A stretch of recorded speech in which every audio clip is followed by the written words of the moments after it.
Have you ever noticed that the loudest part of your day is not the traffic or the people or the screens, but the invisible noise inside your own head?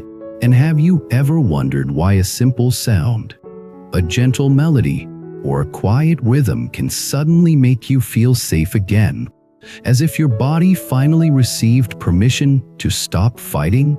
Welcome back to the channel. Today we are stepping into a long, slow story about relaxing Zen-style music, meditation, and healing.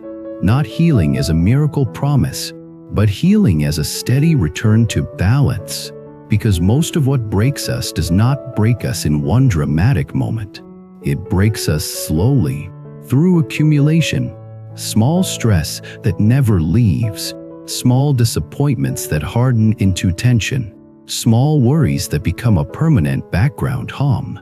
And then, one day, you realize you have been surviving so long that you forgot how it feels to simply be.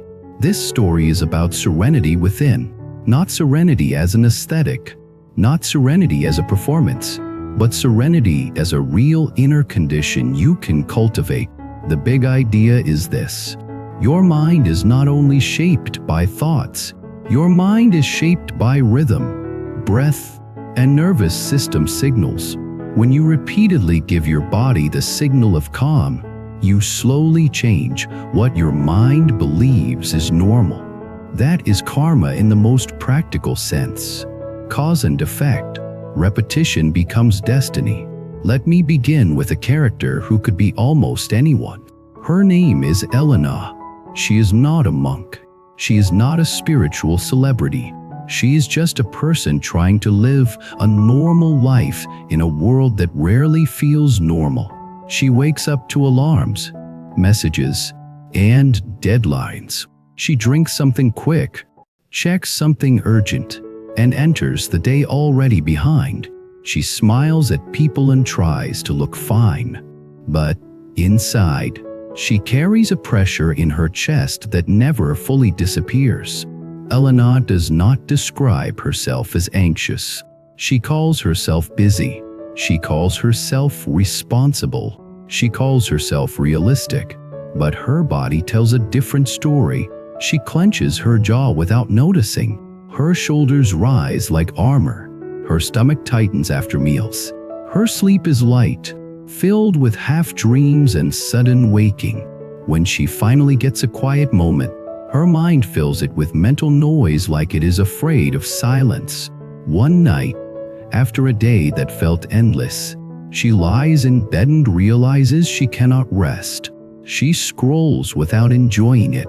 She reads comments, watches short clips, absorbs news, absorbs other people's moods, and feels her own mind becoming more scattered. She knows she is tired, yet she cannot stop. Then she stops for a second and notices something that scares her. She does not know how to be alone with her own mind.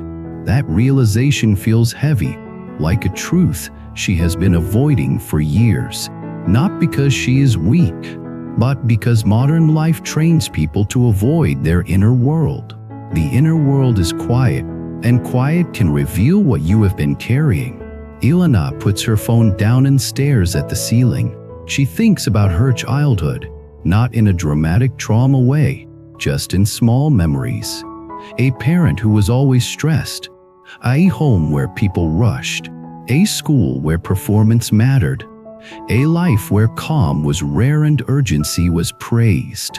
She realizes she learned a rule early, without words: if I stop moving, something will go wrong. That rule shaped her nervous system. It shaped her personality. It shaped her identity. She became the one who handled things. She became the one who did not fall apart. She became the one who kept going. But now, she is exhausted, and her body is asking for a different kind of strength. That night she searches for something she cannot fully name. She does not type meditation. That word feels intimidating. She does not type healing. That feels too dramatic. She types relaxing Zen music for serenity. She finds a long video, soft tones, slow pacing, empty space between notes, no lyrics to hook the mind. It looks almost too simple. She presses play. At first, nothing changes. Her thoughts keep racing. Her mind judges the music. Too slow, too boring. This will not fix my problems. I should be doing something. Then she notices the judgment itself. She realizes her mind cannot simply listen. It must control even listening. It must measure. It must evaluate. It must decide if the moment is useful. And that is when Elena feels the first crack in the old pattern. She asks herself a strange question. What if I let this moment be useless? Not useless in a negative way, useless in a freeing way. A moment that does not need to produce, prove, or perform. A moment that exists only to exist. She keeps the music playing and turns her attention toward the sound. Not intensely, not forcefully, just gently, like looking at a candle flame without trying to capture it. The tones drift through the room. They do not demand anything from her. They do not ask her to be better. They do not accuse her of failing. They simply arrive, moment by moment. Elena notices her breathing. It is shallow. She does not force it deeper. She simply lengthens the exhale by a small amount, like loosening a tight knot one thread at a time. Something subtle happens. Her shoulders drop a little. Her jaw softens. Her stomach unclenches. It is not dramatic. It is quiet. But quiet is powerful because it is honest. 5 minutes pass. Elena realizes she has not checked her phone. That alone feels like stepping out of a cage. 10 minutes pass. Her thoughts are still there, but they are less sharp. They feel farther away, like voices from another apartment. 15 minutes pass. A wave of emotion rises, and she is surprised. Tears. Not from sadness exactly, more like release. Like something inside her has been holding its breath for years and finally exhaled. She does not understand it intellectually. She does not need to. She lets the tears come and go while the music continues. Steady and patient. When the track ends, Elena sits up slowly. The room is the same. Her life is the same. But she feels different. She feels space. And space is the beginning of serenity. Now, a lot of people will listen to this and think, okay, music made her feel calm for a night, so what?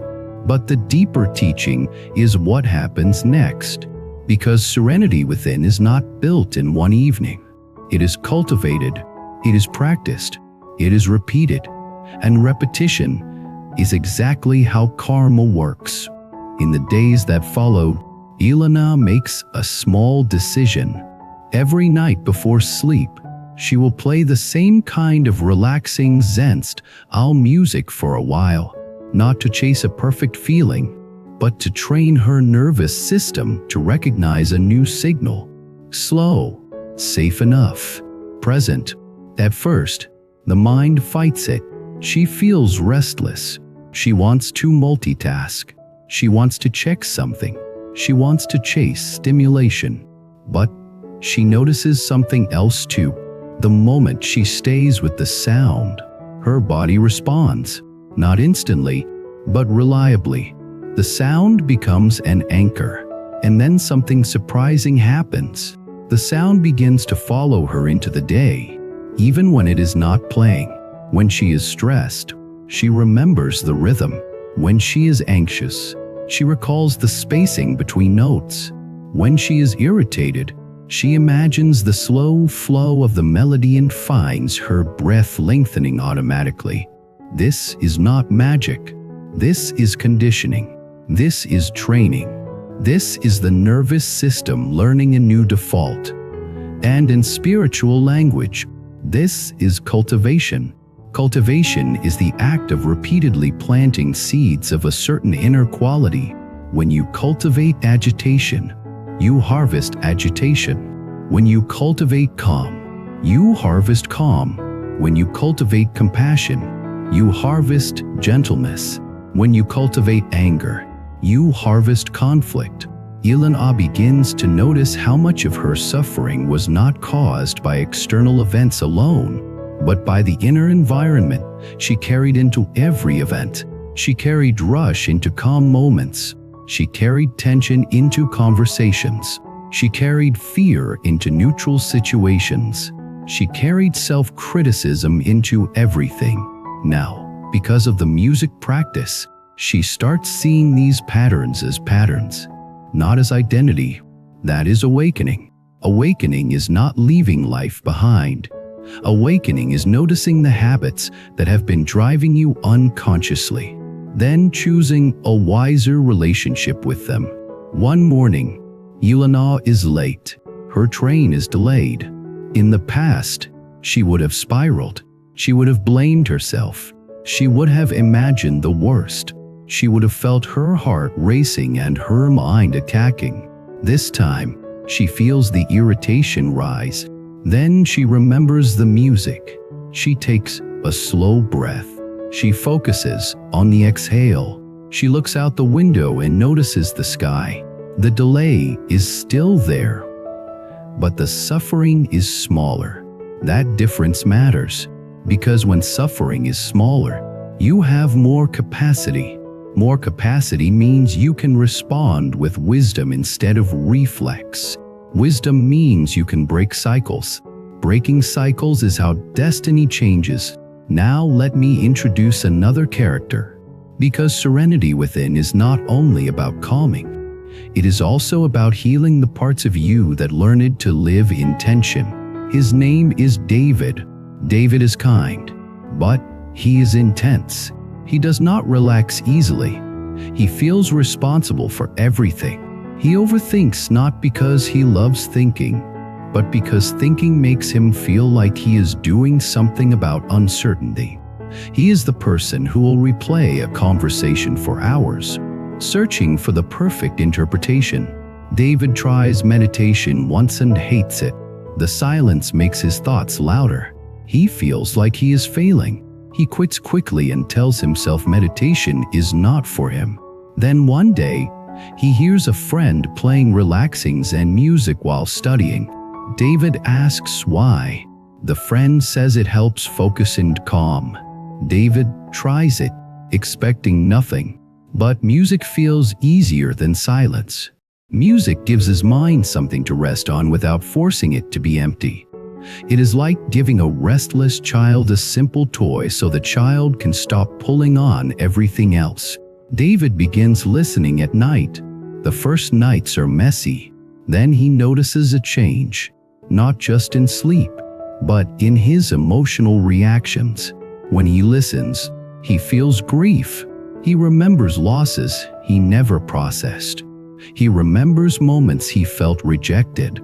He realizes he has been using overthinking as a shield against feeling. This is where healing becomes real, because many people do not overthink because they love ideas. They overthink because they fear emotion. If they keep the mind busy, the heart stays locked. Relaxing music can unlock the heart gently, because it creates safety. It does not demand that you open the door and face everything at once.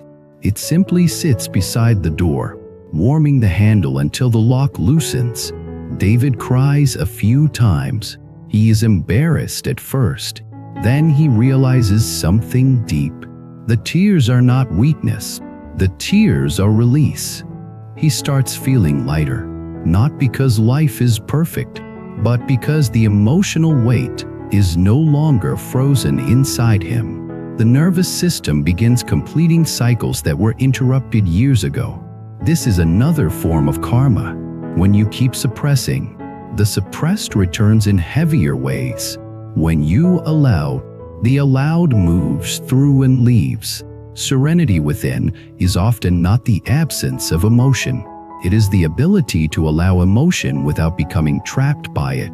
Now, I want to go deeper into the idea of healing, because the word healing is often used loosely. Healing does not mean you never get stressed. Healing means you recover faster. Healing means you do not get stuck as long. Healing means your inner world becomes a safer place to live. Relaxing Zen music supports healing because it influences rhythm, and rhythm influences the nervous system. The nervous system influences perception. Perception influences behavior. Behavior influences relationships.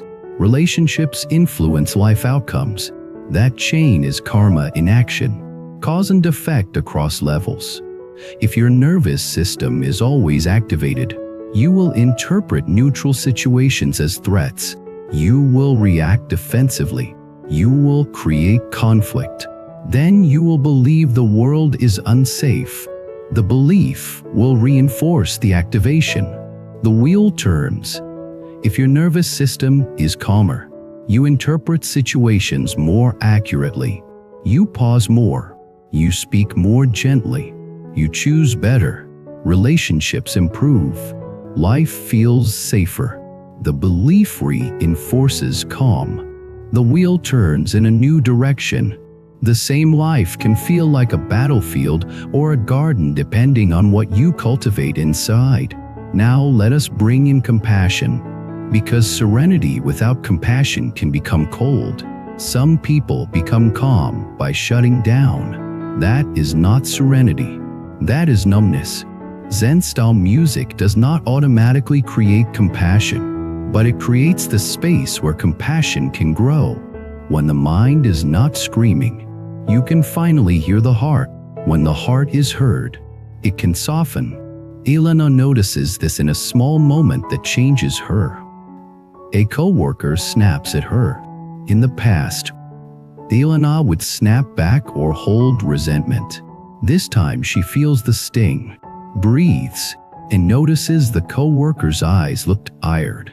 She sees the pain under the anger. She does not excuse rudeness, but she does not take it personally either. She responds calmly, sets a boundary, and moves on.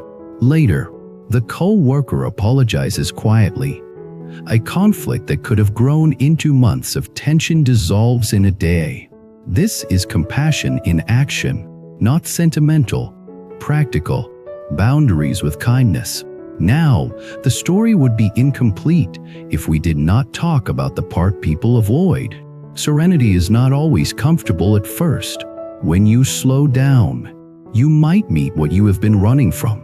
Old regret, old grief, old shame, old loneliness. This is why many people avoid stillness. Stillness feels like danger to a nervous system trained in urgency. But wisdom says something else. What you avoid does not disappear. It waits. The courage to slow down is the beginning of liberation. In Buddhist teaching, suffering often comes from clinging and aversion. Clinging to pleasure, aversion to discomfort. Over time, those two forces create a tight life. Serenity within comes when you loosen both. You stop chasing constant stimulation, and you stop fearing the quiet truth. Relaxing Zen music is a gentle doorway into that loosening. It is not the final destination. It is a bridge from noise to presence, a bridge from bracing to breathing, a bridge from tension to clarity. Now let me tell you a longer art that ties everything together, because the best teachings land through story more than theory. Iuna keeps practicing for months. Some nights she skips, some weeks she forgets. Then she comes back. She stops treating practice like a performance and starts treating it like hygiene. You do not brush your teeth once and call it done. You do it repeatedly, not because you are chasing perfection, but because you respect your body. One day, Elena faces a real crisis. A family member becomes ill. Uncertainty floods her life. Appointments, worries, waiting rooms, phone calls. The old Elena would have collapsed into panic. The new Elena feels fear too, but she has tools. At night, she plays the relaxing music in the hospital waiting area quietly through earbuds. She breathes. She lets the sound steady her. She notices her thoughts trying to sprint into disaster scenarios. She returns to the tone. She returns to the exhale. A nurse walks by and sees her calm presence. The nurse says, "You look steady." How? Elena almost laughs. Steady is not how she used to be. She says quietly, "I practice listening." That sentence surprises even her. But it is true. She practiced listening to sound. That trained her to listen to breath. That trained her to listen to the moment. That trained her to respond instead of panic. The family member recovers slowly. The crisis passes. Elena looks back and realizes something important. Serenity did not prevent hardship. Serenity prevented her from becoming destroyed by hardship. That is the real value. Now, you might be asking, where is destiny in this story? Destiny is not only events.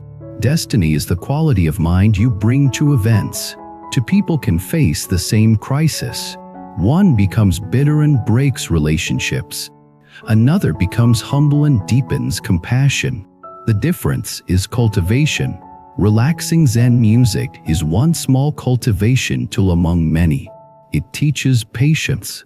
It teaches returning. It teaches the nervous system how to settle. It creates conditions for wisdom and compassion to grow. And when wisdom and compassion grow, karma changes, because your choices change.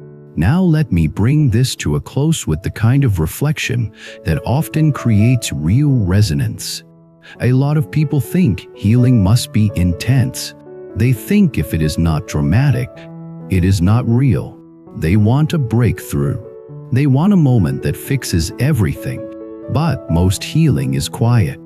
It looks like a person pausing before reacting. It looks like a person sleeping a little deeper.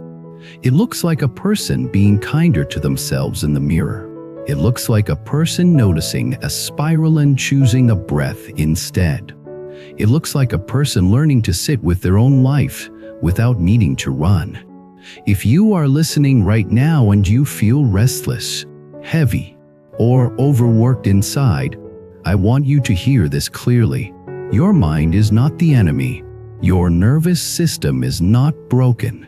You have simply been trained by a noisy world, and you can be retrained by a steady practice. If relaxing Zen music helps you, that is not weakness. That is wisdom. Use it. Let it be your bridge. Let it guide you back to serenity within. Thank you for spending this time with me. Now I want to invite you to share your story. When do you feel most restless? Morning, afternoon, or night?